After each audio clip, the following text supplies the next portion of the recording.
The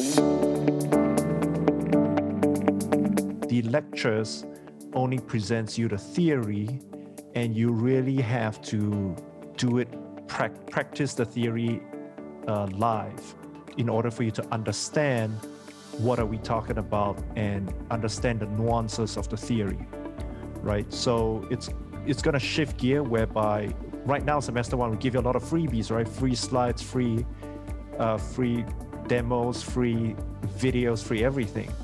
But in semester two, even though those things is still there, it's still free, but it only takes up 10% of what's going to happen when you're actually dealing with a project. So being able to pay attention, being able to master your fundamental skill in semester one is critical, because you don't have time in semester two to deal with that. It's going to be, the show has begun, so to speak. The show must go on. So you have to be ready for that. And your mind will be preoccupied with more complex theories by then, as opposed to fundamentals. So if you need to practice all your semester one stuff, all your homework this semester, right? A lot of students are still asking about whether we can use copyrighted images, copyrighted music.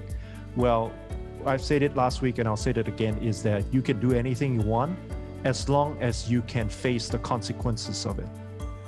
All right? As long as you can face the consequences of it. So just going to remind you that while humankind propose, the universe dispose.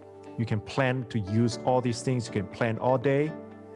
If it doesn't happen, it doesn't happen.